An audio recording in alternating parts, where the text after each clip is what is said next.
Welcome to Echoes of Time, a journey into the forgotten worlds and the secrets they left behind. For centuries, the North Sea has been so much more than just a body of water. It's really been a major character in Europe's story. A place that's crushed warships, swallowed entire fleets, and served as a battlefield, a vital shipping lane, and now a critical energy frontier. And that quote just hits the nail on the head, doesn't it? The seabed here is practically a museum of wrecks. Everything from Viking longboats to World War II submarines. Every single one is a testament to the sea's long and often very violent history, is the central stage for European conflict and ambition. So geographically speaking, it's actually not all that big. It's a pretty small, shallow sea, kind of pocketed between the UK and continental Europe. But, and this is a big but, don't let its size fool you. Its impact on European weather, on its economy, and its security is absolutely immense. Okay, so what is it that gives the North Sea this treacherous reputation? I mean, why is it so famously rough? Well, the answer lies in this unique and frankly dangerous combination of geology and meteorology. You see, a huge part of the problem is its depth, or really its lack of depth. The southern part of it averages just 30 to 50 meters deep. Now, unlike a deep ocean that can absorb and kind of dissipate wave energy, this shallow floor gives that energy absolutely nowhere to go. So the waves just build and build and build until they hit with incredible force. And we can actually put a number on that danger. In really severe storms, as Atlantic winds get funneled into the shallow basin, wave heights can exceed a staggering 20 meters. To put that into perspective for you, that's nearly the height of a 7-story building coming at you. And this fury isn't just a problem for ships out at sea.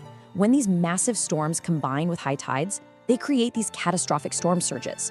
The 1953 surge, for example, killed over 2,500 people across the Netherlands, the UK, and Belgium. The 1962 flood submerged huge parts of Hamburg.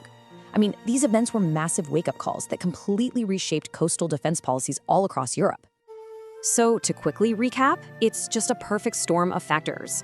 You've got the shallow basin that amplifies the waves, the frequent low-pressure systems funneling in from the Atlantic, and these really complex tidal patterns that create strong, unpredictable currents. It's a sea where the conditions can flip from perfectly calm to absolutely chaotic in just a matter of hours.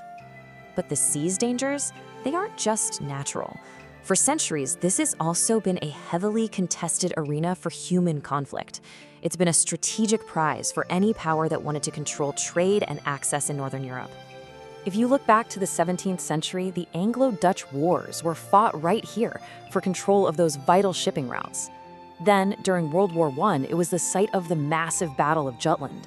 And in World War II, it became this vast minefield and a hunting ground for German U-boats stalking Allied convoys.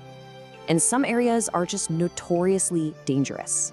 The Goodwin Sands, which is this massive sandbank off the coast of Kent, has earned the name the Ship Swallower. Think about this. In 1703, during a single storm, it claimed the HMS Stirling Castle along with hundreds of her crew. It's estimated to be the grave of over 2,000 vessels. 2,000. The human cost is just staggering. The seabed is literally littered with wrecks from every single era. The German ocean liner SS Elba that sank in thick fog in 1895, the British battlecruisers just blown apart at Jutland, and countless merchant ships, trawlers, and submarines from 2 world wars. And you know what? Many are still being discovered today. After the wars, the fight for the North Sea changed. It wasn't about naval dominance anymore. It was all about what lay beneath the waves, a colossal reserve of oil and gas. So, the discovery of all these resources created a brand new problem. Who owned the seabed? Well, through a whole series of international agreements, the North Sea was essentially carved up into what are called exclusive economic zones.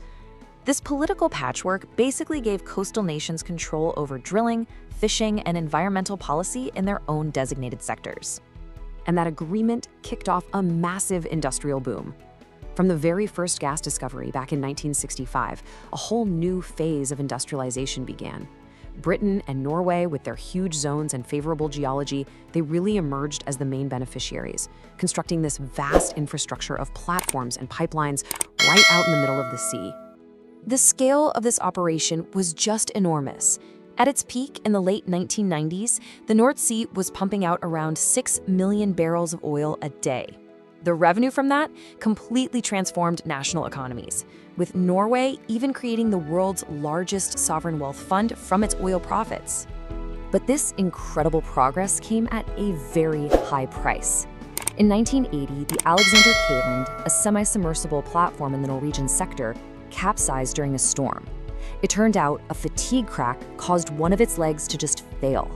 123 workers were killed. It was a harrowing lesson that even these gigantic steel structures were vulnerable to the sea's immense power. So today, the sea's role is evolving once more. As oil and gas production starts to decline, the North Sea is being totally reimagined as a major hub for renewable energy. Get this, the very same winds that make the seas so incredibly treacherous are now being harnessed by these sprawling offshore wind farms. And we're not talking about some small-scale experiment here. We're talking about projects like the Dogger Bank Wind Farm, which is poised to become the world's largest, capable of powering millions of homes. This is the next chapter in the sea's energy story, a profound shift from extracting finite resources to harvesting perpetual power. So, we've seen the North Sea as a natural force, as a historical battlefield, and now a modern energy frontier. It's a place that has shaped entire economies, it's redrawn borders, and it's been woven so tightly into the story of Northern Europe. And you know, that really hasn't changed. As Europe shifts towards renewable energy and focuses more and more on maritime security, especially after recent geopolitical events, the North Sea's importance isn't fading at all. It's just transforming once again. From Viking warships to modern wind turbines, the sea has always been a reflection of Europe's ambitions and its conflicts. Its history is one of constant and often violent change. So the only real question is, what comes next? This was Echoes of Time. If you love powerful history stories, subscribe and continue the journey with us.